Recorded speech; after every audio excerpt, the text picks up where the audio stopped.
Ya, listo, está grabando. ¿Listo? Sí, está grabando. Ya. Acción. Vamos a presentar al doctor Cristian Reyes, licenciado en Ciencias, Convención en Matemática de la Facultad de Ciencias, Universidad de Chile en el año 1995. Hizo el doctorado en Ciencias, Convención en Matemática, Facultad de Ciencias, Universidad de Chile en el 2003, se recibió ahí.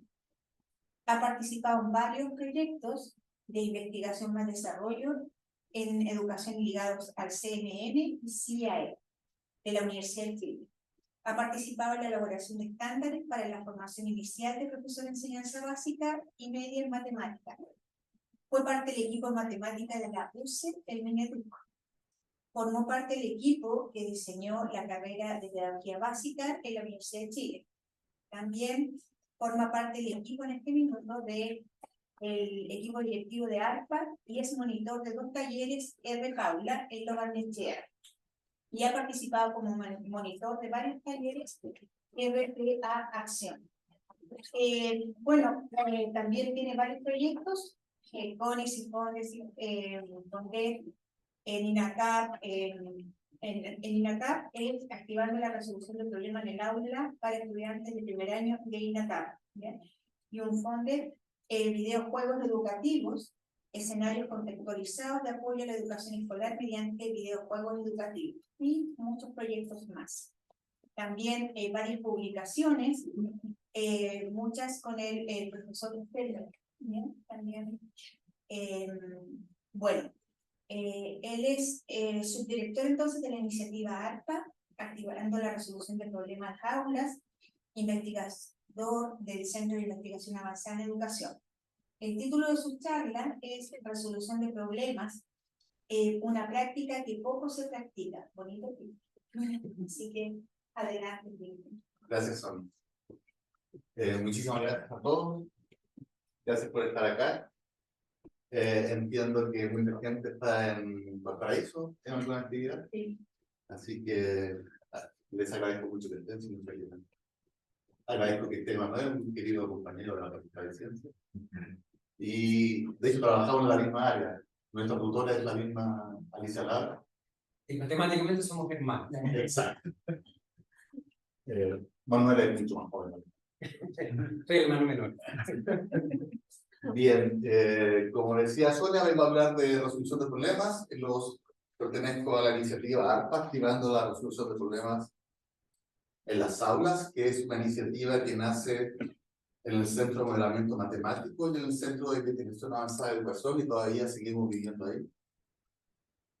Y hemos tratado de hacer que la resolución de problemas aparezca en las escuelas de enseñanza básica y enseñanza media en matemática, pensando que sería interesante que las escuelas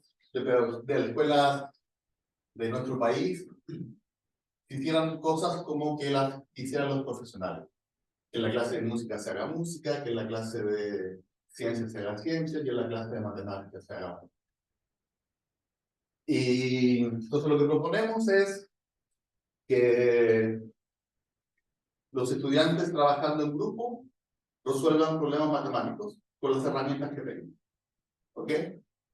Y los problemas, la idea es que nosotros tenemos, en la escuela pensamos que con un problema que esté en toda la clase, de 60 o 90 minutos, ya es bastante suficiente para que puedan conversar en eso y avancen a los ritmos que ellos quieran. En la Escuela de Ingeniería de la Chile, en el curso de Introducción al Cálculo, por ejemplo, que es el primer curso de cuando entran los estudiantes vía la enseñanza media. Nosotros tenemos 3 problemas preparados, pero en realidad como que da para un problema la sección de 90. Entonces, la idea es esto de que dice Paul Halmos, que lo dijo en el año 80, que decía, ¿en qué consiste realmente la matemática? ¿En axiomas tal como el postulado de las paralelas? ¿En teoremas tal como el teorema fundamental del álgebra? ¿En demostraciones como la demostración de Gödel? en definiciones, en teorías, en fórmulas como la de la fórmula integral de Cauchy, en métodos. Pero dice, la matemática no existiría sin ninguno de esos ingredientes, pero ninguno de ellos sería defendible decir que es el corazón de la matemática. Y dice que el corazón de la matemática es la resolución de problemas, y los matemáticos se dedican esencialmente a resolver problemas y a encontrar sus soluciones. La matemática ha avanzado desde principios de los tiempos en plantearse problemas y resolverlos. ¿Sí?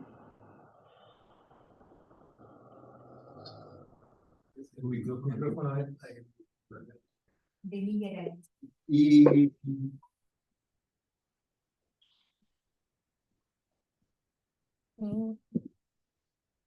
después que uno resuelve los problemas, ya sea porque uno mismo se lo planteó, porque alguien se lo regaló, están escritos por ahí, mucha gente le está quedando el diente al mismo momento que lo estás haciendo tú.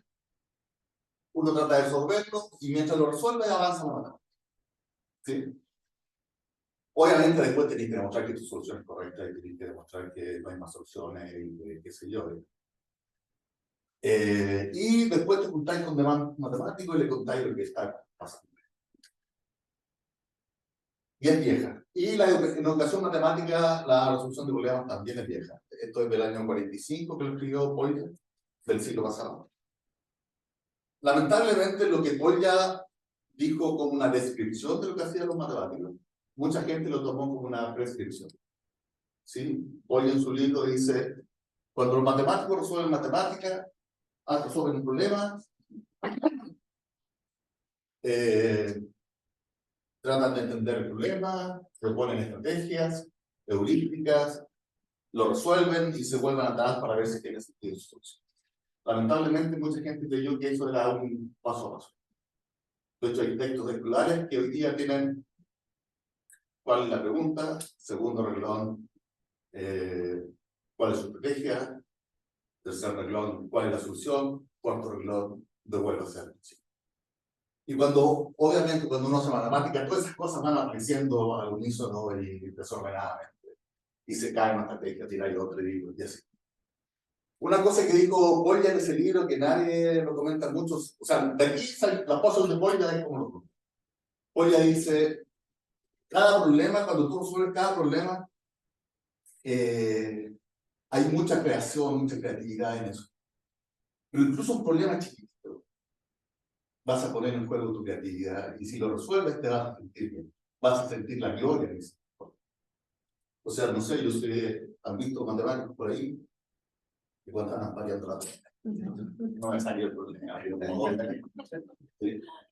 O cuando tenéis ahí viendo tu tesis de doctorado, de tu tesis de doctorado, y de tal, te venís contento. Sí, y los problemas en matemática, algunos, no todos han sido muy interesantes, digamos, pero la gente se vende ahí. Y aparece matemática nueva. Por ejemplo, para el último teorema de Fermat, Gauss decía, tengo miles de problemas más interesantes que ese, no me voy a hacer. Obviamente se metía de vez en cuando para darle, pero no pasa nada con ese problema. Bueno, la geometría algebraica que nació de ahí. Sí, así que pasan cosas resolviendo eso. Sí, hay varios autores que afirman que un tipo de actividad matemática que promueve el uso del discurso de la disciplina es la resolución del grupo. Es decir, resolver problemas en grupo pone en juego, te saca de ti el discurso matemático, que es algo que parece ser importante cuando uno hace matemáticas. Sí. Sí, otro autor dice que un retraso en un desarrollo de un repertorio de diversas estrategias puede no solo limitar el rendimiento de las matemáticas de los sujetos, sino también afectar su pensamiento matemático flexible. Es decir, si tú trabajas solito todo el rato y no podéis conversar con alguien de lo que está pasando, ¿sí? Tu capacidad de flexibilizar tu pensamiento se va a limitar. ¿Sí? ¿Ok? Y tener múltiples métodos de solución para el mismo problema facilita el aprendizaje. ¿Sí? Entonces, si yo estoy solito, resuelvo un problema, trato de resolverlo de otra forma.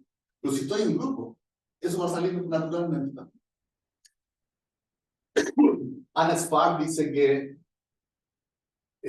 para comprender una idea es importante hablar de ella. ¿Sí? Después voy a ver algunos comentarios de los estudiantes. Los estudiantes dicen, yo la materia la sé perfectamente, pero cuando me voy a enfrentar a un problema no sé cómo hacer. Entonces, ¿qué quiere decir que yo me sé antes? Sí.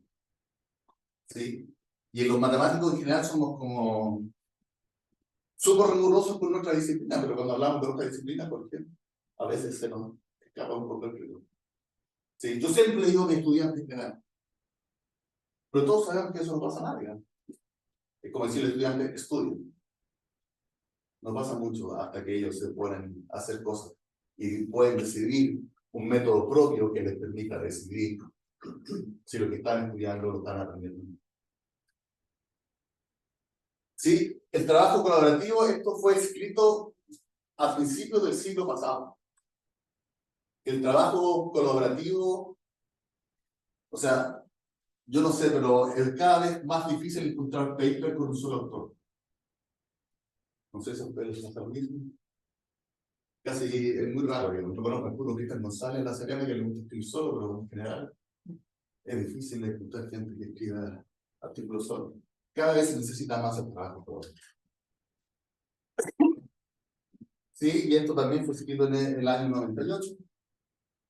Viejo también, dicen que todo el mundo cree que es importante hacer trabajo colaborativo, pero la forma de la clase magistral de cátedra como que es lo mejor que se ha inventado, así de serio. ¿Ok? Parece ser que hay mucha evidencia que dice que es importante trabajar en grupo, resolver problemas y aplicar el diente al error. Sin embargo, hay estudios en Chile que afirman que eso no está pasando en nuestras escuelas. Entonces, en nuestras escuelas de enseñanza básica y secundaria. Y lo que se suele observar en un trabajo que hizo el David Price con Antonio Larraín, revisaron videos de muchos profesores de matemáticas de enseñanza media. Y lo que se veía habitualmente cuando resolvían el problema era el profesor resuelve un problema en la pizarra y le pasa a los estudiantes problemas similares a aquel. ¿Sí? Entonces ya no era un desafío para el estudiante, sino que tenían que repetir una estrategia que construíamos. Entonces, en la Facultad de Ingeniería de la Chile, en el curso de Introducción al Cálculo, se leía este comentario, el año 2010. Este semestre los controles fueron muy distintos al semestre pasado y muy distintos a los de los años anteriores. Esto nos perjudicó, pues estudiamos con los controles anteriores y los problemas de la clase. Entonces pareciera ser que estamos enseñando para resolver cierto tipo de problemas. ¿Sí? Como que los estudiantes, si los sacáis de ese tipo de problemas, colapsan, se mueren. ¿Sí? Entonces como que no le damos la chance de que puedan explorar otra forma de hacer matemáticas. Que no sean las propias que ya están hechas por años en la Facultad de Ingeniería de la Chile. ¿Sí? Entonces, estamos muy acostumbrados a los demuestre que.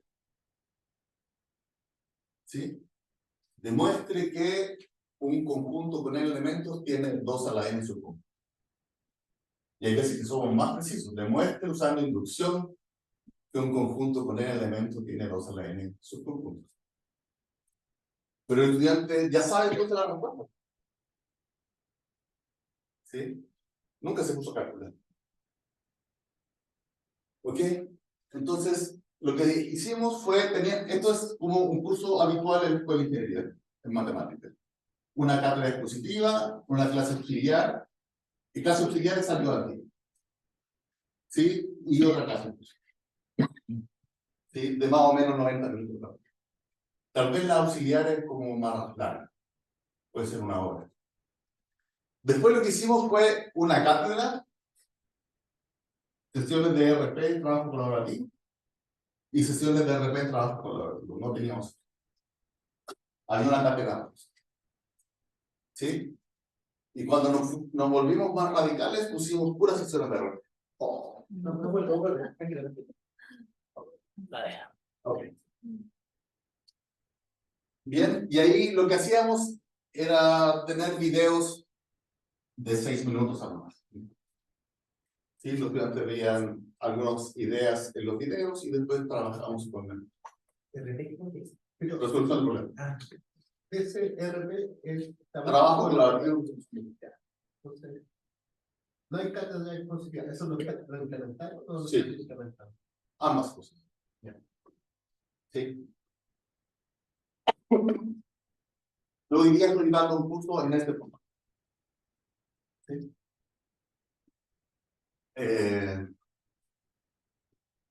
Eso. Aquí necesito mostrar un video.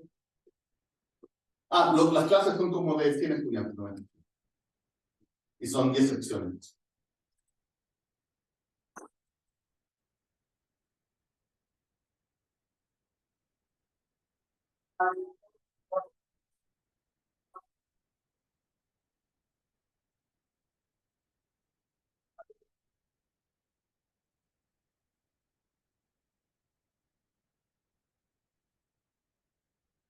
Creo que nada, ahora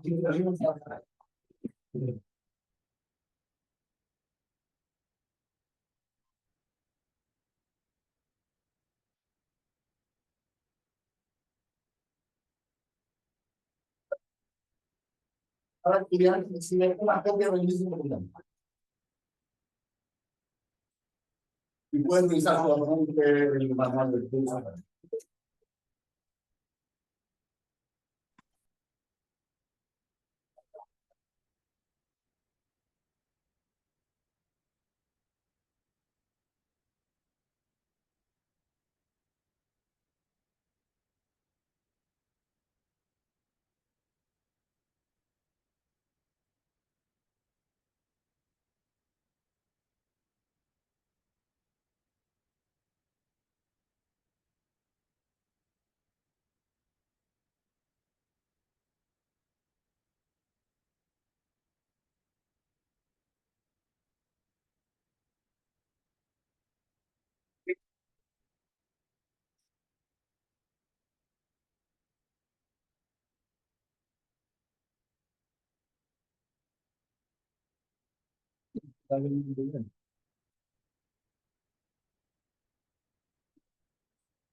¿Cuántos estudiantes tienen? ¿Y cuántos monitores? 90 estudiantes más o menos y 3 monitores. 6 monitores. ¿Y tú? No, 2 monitores y yo, 3 monitores. Los auxiliares son los otros 2 monitores. Cuando el jefe está revisando los trabajos, yo creo que están los celulares también lo usan. Sí, les sirve para. Algunos no tienen el apunte impreso y revisan el apunte en el celular. No hay ninguna limitante para que utilicen celulares de la forma que ellos quieren. Sí. O sea, si están jugando, les pido que no jueguen. Pero, sí.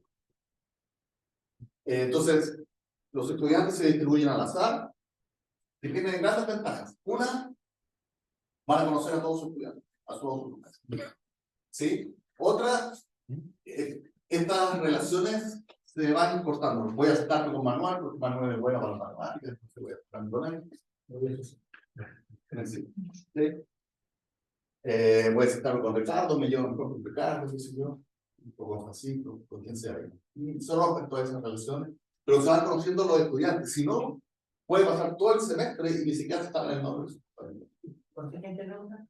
¿Ah? Esta actividad, ¿cuánta gente tenía? ¿Cuántos estudiantes en aula había? Alrededor de 90 estudiantes. Sí, en lista tengo 104 más. Pero estaban los 90 simultáneos. Sí. Sí, entonces están en filas de cada mesa tienen 4 estudiantes. Sí, y cada cual reparte como 6 o 7 grupos.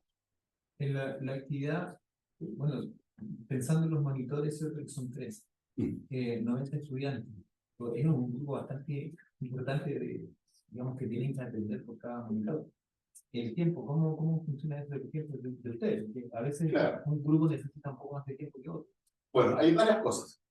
Una es que el objeto de trabajo no es el estudiante, sino que el grupo. Así que tú no estás atendiendo a 30 estudiantes, sino que estás atendiendo a 30 dividido en 4 grupos. ¿Sí? Entonces, hay algunas instrucciones que nosotros damos al inicio de la primera actividad de resolución de problemas. Una, si tienen una duda, la consultan con sus compañeros del grupo. Si la duda persiste, ya no es monitor. Entonces uno llega ahí y me llama Norma. Me dice, profe, tengo esta pregunta. Y yo le digo, ¿todo el resto tiene la misma pregunta? No, ni la hemos conversado. Convérsela en ella. ¿Ok? Cuando creen que el problema está resuelto, lo mismo. Cualquiera del grupo puede explicar la estrategia o la solución del problema. Entonces me llaman, profesor, ya tenemos el resultado resuelto. Me llama a Ricardo. Yo le digo, Francisco, explícame. Y Francisco no me puede explicar porque Ricardo es el único que sabe la solución. Entonces, conversen y me llaman. ¿Sí? ¿Sí? Entonces, en realidad, como que nosotros preparamos clases. Dice, el profesor está marcado aquí, no sabemos cómo hacer. Entonces nos preparó preguntas para tratar de ayudar que vas. Entonces le digo, ¿qué han hecho? No hemos hecho mucho. Sí, entonces, ¿pero qué han hecho? Esto. Ah, muy bien. Entonces hagamos, yo me hago una pregunta. Sí, el resultado, profesor, la manzana pesa 25 kilos. Sí, podemos. No se va a revisar. Entonces la idea, nosotros decíamos tirar la piedra y arrancar. Dejamos una pregunta y nos vamos y eso pasa. Perdón, en el diseño de la actividad, ¿ustedes consideran que igual el tema del diseño, ¿no es cierto?, respecto a las complejidades que podría tener la actividad, no sé, es mi percepción, creo que está vinculada con el tipo de estudiante que va a recibir esa actividad. Por supuesto. Entonces, ustedes hacen previamente una especie así como de, a ver, un diagnóstico para saber más o menos qué tipo de estudiantes tienen ahí, ¿de acuerdo a eso? La verdad es que lo hicimos una vez el año 2017, que el problema funcionaba más o menos bien. Entonces después, el año siguiente, el 2018, que doy el curso, veo los problemas que funcionaban en el 2017 y algunos que no me funcionaron. Y así voy depurando hasta el 2023, donde ya tengo un banco de problemas. A mí me queda siempre una duda con respecto a... Pero antes de atenderte, Ricardo, es... claro, o sea, nuestra definición de problema es que es un desafío, pero alcanzable. ¿Sí? Entonces significa que yo no tengo en el bolsillo una herramienta para echar mano para resolverlo, pero de alguna forma creo que lo puedo resolver. Con mi equipo y con la ayuda de mi monitor, con el andamiaje, como dice la gente de IBM. Entonces, si tú como profe crees que este problema ya lo hicieron tus estudiantes, eso ya no va a ser un problema.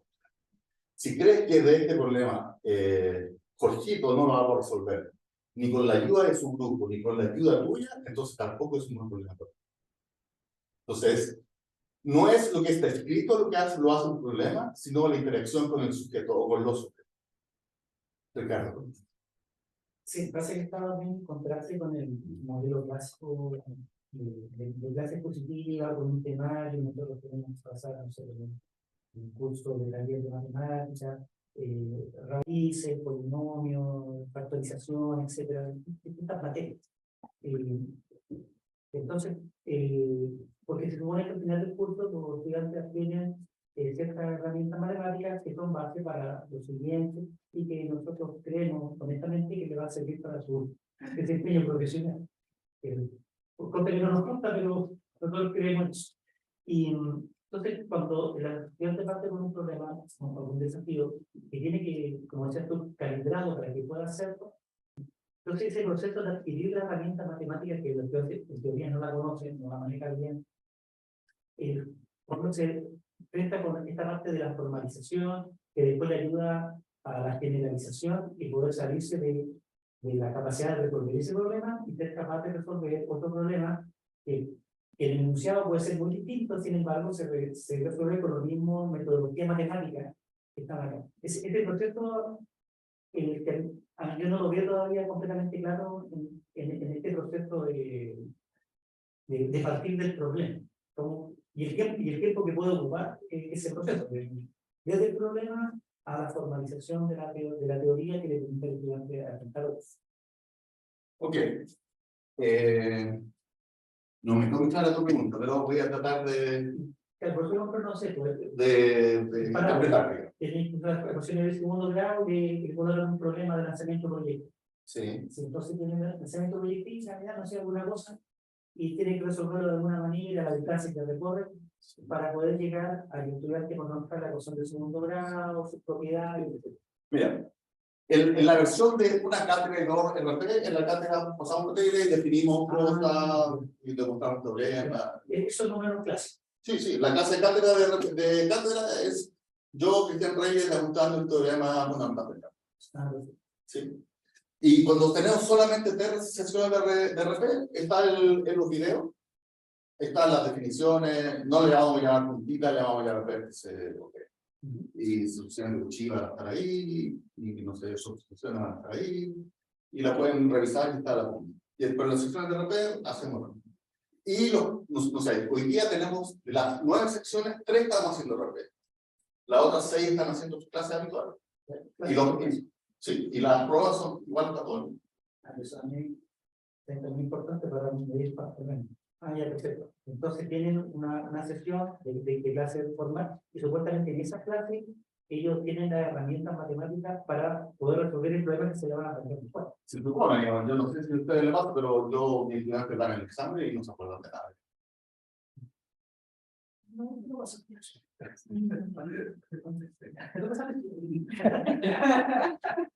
Sí. Hacen introducción al cálculo conmigo, después hacen cálculo de diseño conmigo y les pregunto qué se acuerdan del semestre pasado. Sí. Y además, no sé, los matemáticos, igual la gente se cree un rayo. ¿Sí? Cuando hacen una demostración bonita en la pizarra y los chicos se asombran, hay cierto ego también. Aquí lo perdemos, ¿no? No existe eso. Bien, por ejemplo, lo que les contaba antes, ¿sí? Entonces, en vez de preguntar esto o esto, preguntamos lo mismo. ¿Sí? Entonces, un estudiante hace esto. ¿Sí? Cuenta los de 0 elementos, los de 1 elemento, los de 2 elementos, los de 3 elementos, les queda esto y les da 2 a la usando el binomio. Entonces uno prepara una extensión. La extensión es, ¿qué sentido tiene el 2? ¿Dónde está lo binario? ¿Por qué aparece un 2? ¿Sí? ¿Puedes explicar el 2? ¿Dónde aparece? Si resolví el problema, pero tal vez no entiendo mi solución. ¿Sí? Entonces uno tiene extensiones para eso. ¿Ok? ¿Dónde están los binarios? ¿Sí? Entonces, un estudiante puede decir, por ejemplo, voy a representar un subconjunto como vacío, un espacio vacío, como un espacio vacío, un espacio vacío, un espacio vacío, hasta n espacios vacíos. ¿Sí? Y voy a poner un sí y un no en la primera. Si está o no está el primer elemento, voy a poner un sí o un no en el segundo elemento, si está o no está. Entonces, en realidad, ahí el 2 a la n. ¿Ok?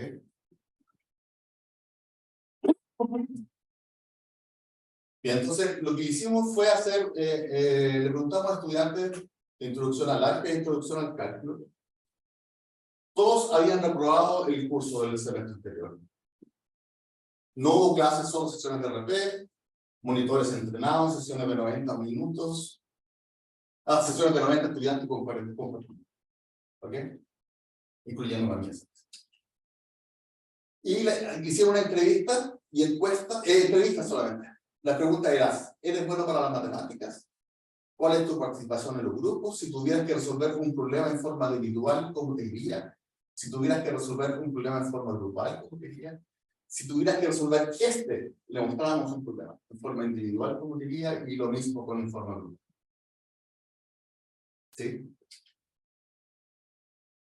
Y cómo ha cambiado la autoestima de los estudiantes de ingeniería de Chile lamentablemente. Son estudiantes de puntaje extraordinariamente buenos. En el colegio era buena, sobre 6, pero ahora ya. En general sí, al llegar acá como que esa percepción cambió un poco. Era buena en la escuela, yo creo que sigo buena, pero tengo que estudiar mejor. Antes estudiaba los conceptos, pero no resolvía problemas por mí mismo. O sea, sí, en el colegio sí, pero mi colegio no era muy bueno, entonces no era un parámetro.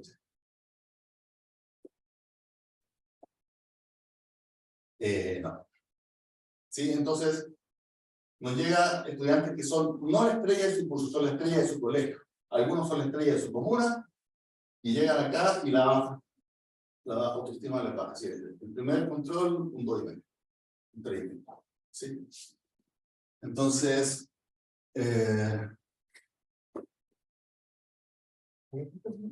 la gestión de DRP nos sirve en el sentido de que resuelvo cosas.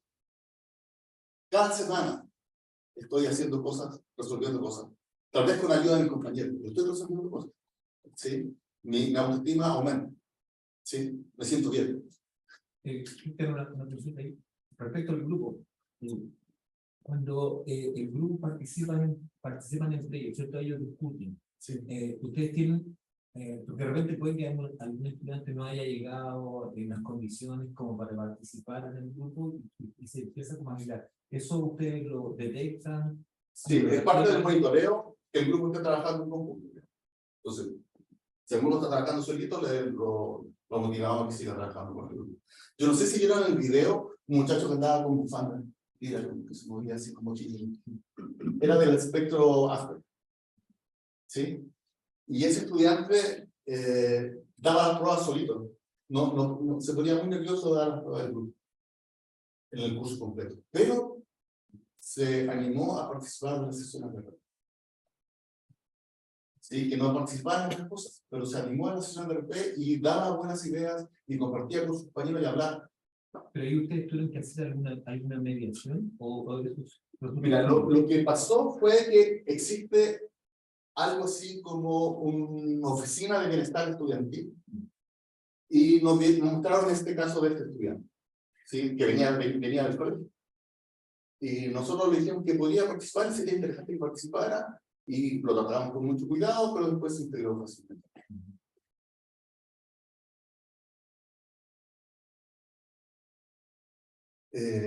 Depende si lo resolvería un problema, depende del contexto. Trataría de resolverlo, tal vez me demore mucho, debería poder resolverlo.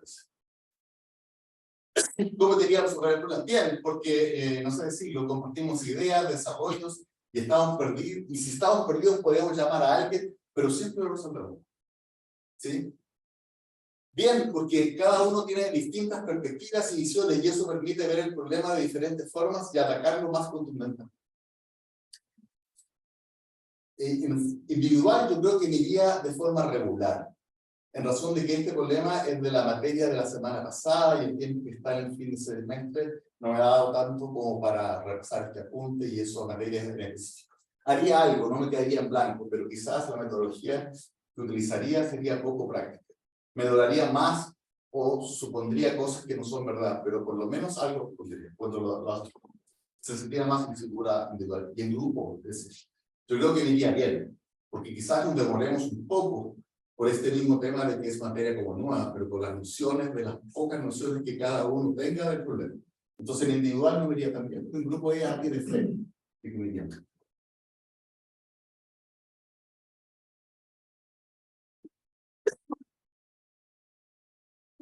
Entonces dice el grupo, a veces tiene una idea, y alguien me la puede decir.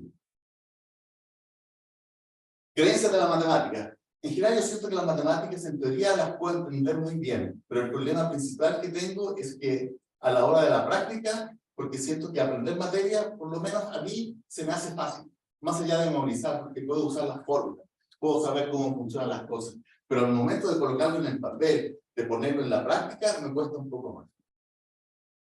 Entonces esto de saber esta materia o ver cómo alguien lo hace.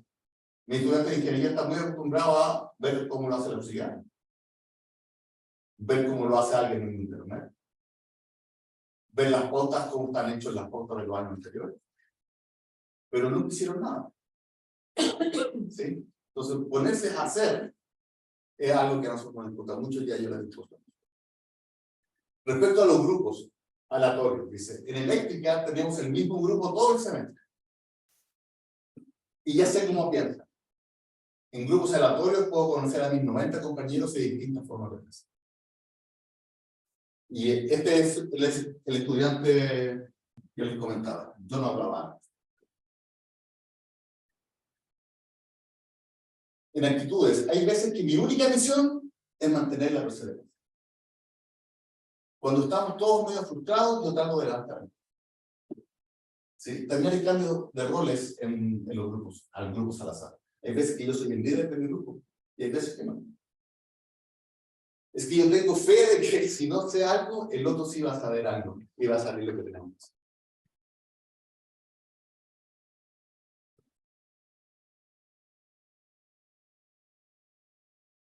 ¿Sí? También hay trabajar en grupo ayuda a la frustración. Esto a mí me parece muy importante. Ya no me preocupa si cometo errores. Me importa avanzar. ¿Sí? Y es una actitud súper importante para la gente que hace el trabajo. La cantidad de papeles que se van al tacho de la basura son muchísimos. Si tomamos un camino equivocado, es un aprendizaje. Por lo menos sabemos que ese camino lleva a un error. Porque hay veces, de hecho, hay ocasiones que a veces no llegan a nada, pero que igual sirve para descartar. ¿Sí? A todos nos pasó. Y para finalizar, porque en particular esta metodología a mí me ha ayudado mucho. El semestre pasado estaba con un profesor que era bueno. La sala se llenaba. Llegaba gente de otras secciones para meterse a la sala. Tuvimos que llegar 10 minutos antes para tener un puesto. Pero aún así, yo no sabía cómo solucionarlo. ¿Sí? No sé si conocen, han hablado ahora. El Tata Sánchez. Un profesor viejito de la escuela de ingeniería. Y el profesor que le va mejor. Sus secciones tienen más nota que las otras secciones. Un profesor súper bueno.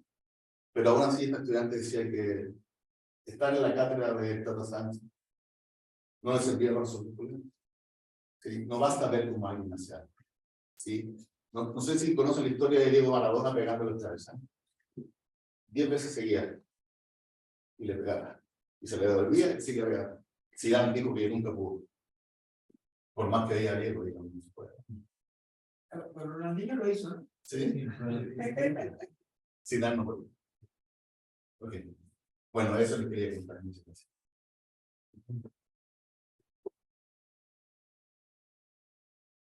Yo tengo una duda, que se habló de 10 secciones y que 3 secciones son las que aplican esta metodología. Y dentro de la metodología son 3 APP los que se aplican. Hoy día, depende. Para la vez que estaba contando donde estos estudiantes participaron, no, eran las 3 secciones de RP y ninguna de cada. Hoy día yo estoy haciendo... O sea, han ido modificando la forma de aplicarla. No, depende si es un curso de repitentes, por ejemplo. No hay ninguna sesión de cátedra. Son todas sesiones de repitentes. Que da el ejemplo de ayer, todo repitente.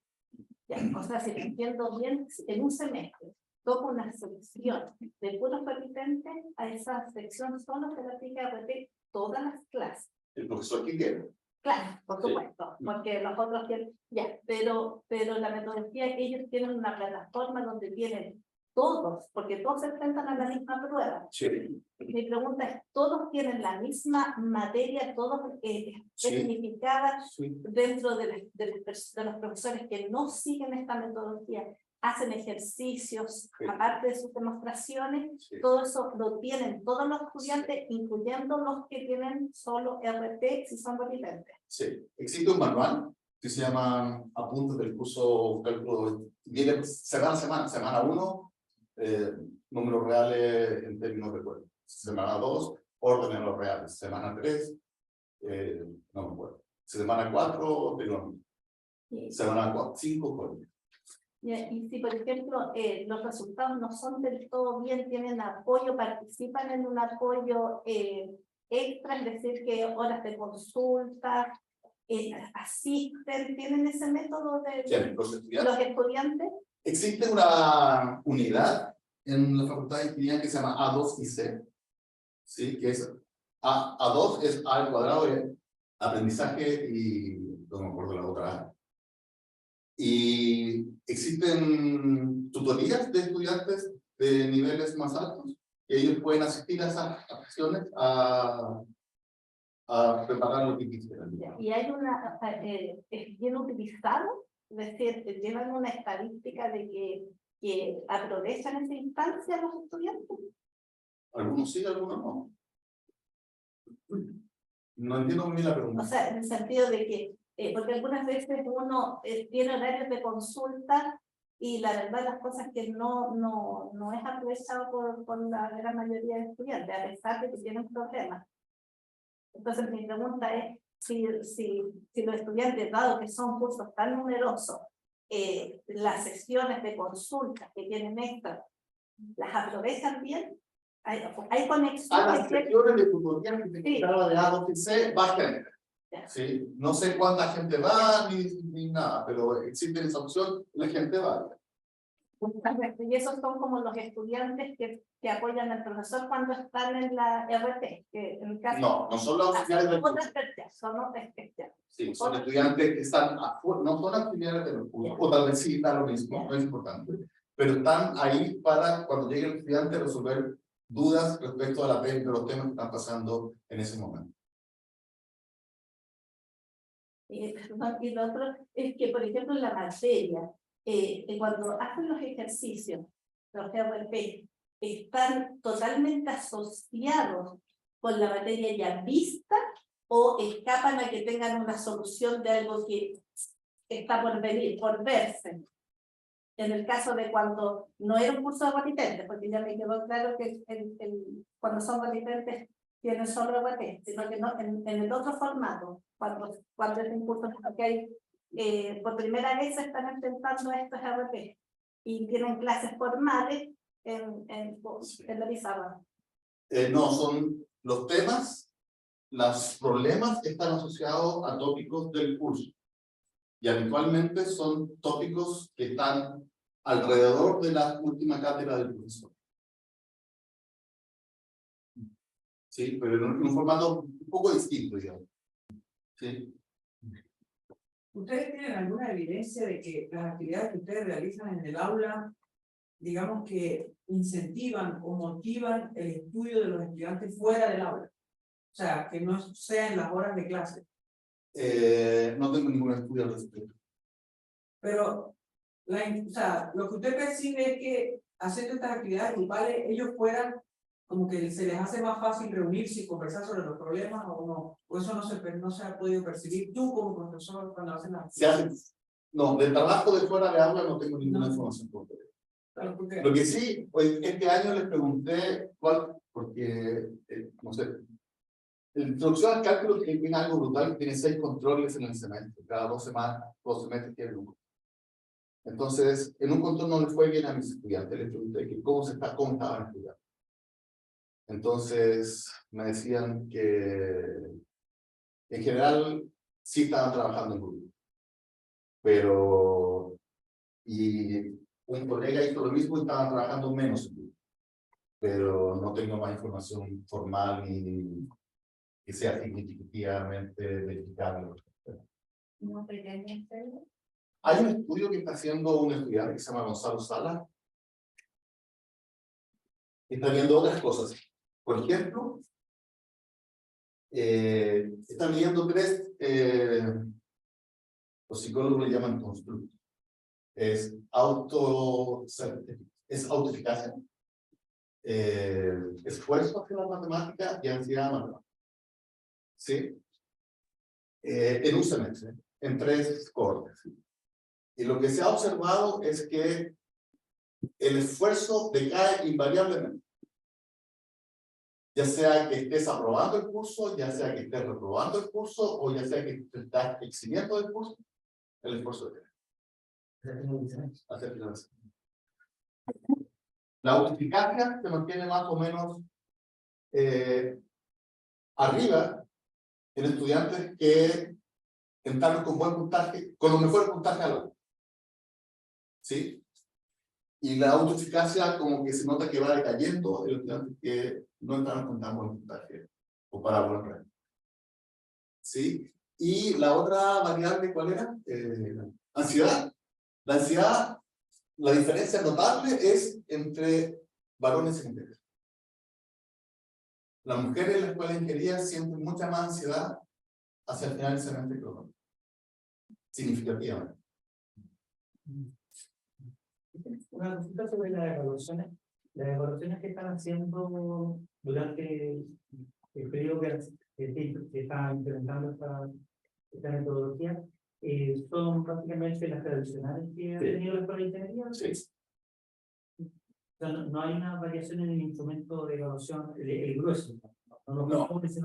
Yo y otros colegas estamos pretendiendo, cuando, o sea, nos reunimos todos, o sea, los 9 profes, 8 profes, y tiramos problemas, formamos la prueba, y algunos de nosotros tiramos algunas novedades. Algunas pasan y otras no, digamos, pero el formato es especialmente el mismo. Y cuando algunos de nosotros tiramos preguntas novedosas, obviamente ustedes sospecharán cómo les va en eso. Y en términos de rendimiento entre las secciones tradicionales y la sección con el ¿cómo va? Esencialmente no hay variaciones significativas. ¿No? Por ejemplo, yo he tenido semestres que he tenido, no sé, 2 décimas más que el resto. Pero no es una variación. No. Pero la gracia es que la primera vez que lo hicimos, nadie quería que nos fuera bien. ¿Sí? O sea, ¿cómo no van a hacer cátedra? ¿Cómo no van a pasar la materia? Y lo fue igual o mejor que el resto, así que tuvimos la posibilidad de seguir así. Y yo tengo una conjetura al respecto en el caso de los estudiantes de ingeniería de las TIC. Como tipo de estudiantes son muy distintos a los demás. Yo tengo la impresión de que estos muchachos posiblemente en cualquier metodología y en cualquier formato tengan rendimientos similares porque vienen con una potencia natural de entrada que les permite enfrentar desafíos. Quizás a algunos les puede ser más cómodo. Trabajar en grupo, pueden ser, digamos, pueden eliminar pueden enamorarse más de la asignatura, algunas cosas más bien de orden psicológico, pero tengo la impresión de que igual me iría bien, incluso aunque no tuvieran ningún tipo de carga, llegaran solamente a hablar de todo. O sea, con cualquier escritura hay que probarlo. Sí, claro, pero en el caso nuestro, me da la impresión porque lo que pasaba un poco con la gente del Instituto Nacional, que los estudiantes eran buenos a pesar de los profes. El caso nuestro es muy distinto, los estudiantes vienen con una situación difícil, muy deficitaria en términos de contenido previo, de actitud hacia el estudio, más una serie de complicaciones a nivel socioeconómico, una cosa bastante más distinta como perfil de estudio. Entonces, también para bien concretas, yo tengo la impresión de que la metodología sí podría tener algún impacto mayor sobre un estudiante que en cualquier circunstancia, claro, bueno, hay igual. Que hay muchas que quizás no para mucho. Y quizás el impacto de una metodología activa podría ayudarle mucho más justamente por el aspecto psicológico, de sentirse reforzado. Puede ser, cuando tú colocabas acá en la clase, dicen, no, yo era buena a la matemática, pero aquí me siento un poco como que no. El estudiante nuestro de acá no tiene ese drama, digamos. Posiblemente no era bueno para la matemática, no tenía buenas notas en la matemática en el colegio, y aquí tiene mala. Entonces, pero esto de poder trabajar colaborativamente, enfrentar un desafío, poder solucionar un desafío, podría generar un efecto en la actitud del estudiante. En el caso nuestro podría ser mucho más significativo quizá en el caso de ustedes, como estudiantes. O sea, todas las constituciones que pagan, digamos. Por eso decía que crear los matemáticos, como que somos un poco rigurosos por la matemática, pero salimos de ahí. Tenemos cosas en acá, que tal vez ya me parece un poco más bueno de estudiar. Y, por ejemplo, hicimos test respecto de la actitud hacia las matemáticas. Y la actitud hacia las matemáticas cambió significativamente. La cultura podría tener alguna base. O sea, en ciencias sociales tienen que hacer el experimento, no funciona como en ciencias naturales. Por una notación nueva. Yo quisiera tomar un tema que es el tratamiento del error que ustedes hacen en esta digamos, actividad. ¿Cómo lo enfrentan? ¿Cómo lo analizan en los grupos? ¿Es parte del aprendizaje? ¿Cómo? Mira, es una... ¿Cuál es tu nombre? Felipe. Felipe. Sí, Gracias. Felipe Conan. Felipe, gracias Felipe. Es un tema súper importante. Por ejemplo, en los videos que grabamos, ¿sí? Hacemos videos donde nos equivocamos a breve. ¿Sí? Hacemos videos donde nos metemos con una estrategia y no nos resulta y usamos otra estrategia. ¿Sí? Donde tal vez sí nos resulte. Pero mostrar que, o sea, llegar a la clase y hacer la demostración la más bonita que tú encontrás, la más cortita que tú encontrás, la más elegante que tú encontrás, no pasa nada, decimos, ¿cómo se te ocurrió? ¿Sí? O cuando no sé, demostración de link de sucesiones y encontrar el M0 a partir del Epsilon y dónde lo sacaste. ¿Sí? Entonces sí, nos equivocamos de adrede y cuando planificamos las sesiones de RP, lo que planificamos son cuáles son los posibles obstáculos que van a tener los estudiantes y cuáles van a ser las posibles razones de trancamiento, de estancamiento de nuestro. ¿Sí? Entonces ahí salen posibles errores de ideas. ¿Sí? Por ejemplo, una idea típica de error es el límite de f de x cuando hay cuestión de a es f de a. Todos caen. ¿Sí? Todas las funciones son posibles. ¿Ok? ¿Sí? O si el límite de f de x se da, si una función es no acotada, entonces el límite es, qué sé yo, cualquier error es un. ¿Sí? O siempre se puede acercar de variedad, cualquier cosa. Entonces uno ya sabe dónde se puede caer. Entonces uno ya sabe dónde puede estar. Entonces uno ya lleva preguntas preparadas para esos posibles errores que uno tiene. Obviamente los estudiantes son muy ingeniosos y a veces se sorprenden. Pero ahí con que echáis mano a tu edad y puedes reaccionar de alguna forma. Pero sí, el error lo consumimos. Claro, dirías tú que el portfolio como parte de la dinámica, el error es un elemento importante dentro del... O sea, en la planificación de nosotros es esencialmente dónde se pueden caer los estudiantes. Una pregunta, al finalizar la sesión, ¿es un error, o sea, un problema por sesión? No. ¿Debe finalizar ahí, no? No, nosotros llevamos 3 problemas por sesión de 90 minutos. ¿Sí? La idea es, tenemos simplificaciones preparadas para cada problema. Simplificación es un problema que tiene el mismo contexto que el original, pero en cierto sentido es más fácil, pero de forma tal que al resolverlo te da herramientas para resolver el problema original. ¿Ok? Y tenemos extensiones, ¿sí? Que es un problema que tiene un contexto como el original, pero en cierto sentido generaliza el original o profundiza el original. ¿Sí? Entonces un problema te puede llevar toda una clase. Sin embargo, nosotros no queremos que todos los grupos vayan al unísono. Entonces, si un grupo terminó y ya no existen más extensiones, no tiene ni un sentido seguir con ese problema, le pasaría un segundo. Pero puede ser que otro grupo todavía tenga un primer problema. O que otro grupo haya pasado al tercero. ¿Sí? Lo importante es sí que todos los grupos al menos hayan resuelto un problema. Y lo tienen que entregar luego en la presentación. Simplemente ya queda ahí la... Lo tienen que poner a tu plan. No. En la escuela tenemos, cuando son cursos pequeños, sí. O sea, por ejemplo, si yo doy elementos de álgebra, que son, no sé, 20 estudiantes, sí. Pero cuando son 90, Es difícil porque ni en todo el semestre voy a sacar a todos los. Entonces, puede salir alguno no va a salir, van a sentirse algún tipo de injusticia. ¿Y quién es la respuesta correcta? Ellos se dan la respuesta correcta. No hay una respuesta final para los alumnos. No. Ellos se dan cuenta, tienen que darse cuenta si efectivamente. Y si no se dieron cuenta. Sí se dan. Y en ese aspecto, bueno, claro, la metodología en el fondo no establece como la respuesta, sería como la lógica de... O sea, si el problema matemático tiene una única respuesta, debería llegar a esa respuesta. Y si tiene más de una respuesta, deberían argumentar que hay más respuestas. Y si hay infinitas, tendrían que demostrar que hay infinitas, y si no hay respuesta, tendrían que demostrar que no hay solución. O sea, no somos ambiguos en decirle cualquier respuesta correcta. Y ahí respecto a los grupos, en el funcionamiento de los grupos seguramente habrá un grupo que no llega a ese problema único, y ahí ¿hay algo en especial con ese grupo o se...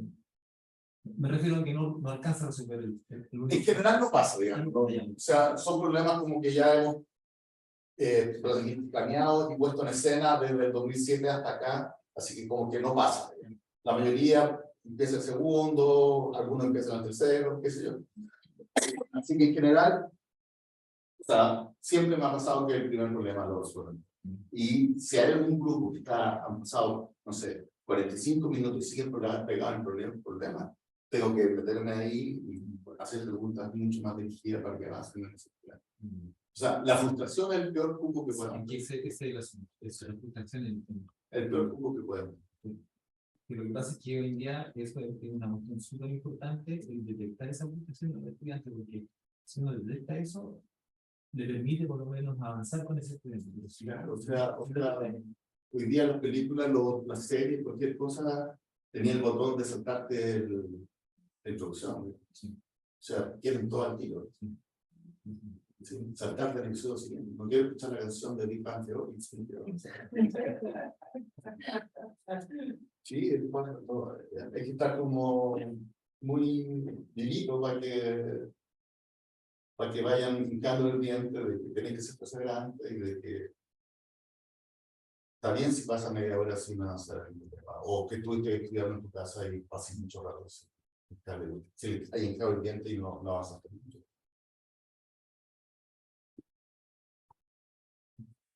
Bueno, acá en el chat no hay ninguna pregunta. El chat no. No. Lo único que me llama la atención a mí es la motivación de la nota, que muchas veces los alumnos funcionan, pero porque si se les va a colocar una nota, no. Y acá no pasa eso. ¿Cómo logran eso? ¿Existe algo que nosotros, al que va a la sesión, juntamos todas las pues, asistencias de esas sesiones? Y si te sirven, acumular como un porcentaje, como un 5%. Hay motivación. Sí, pero bueno, va. Ya. ¿No hay más preguntas? Vamos a tomar cafecito ahora. Gracias.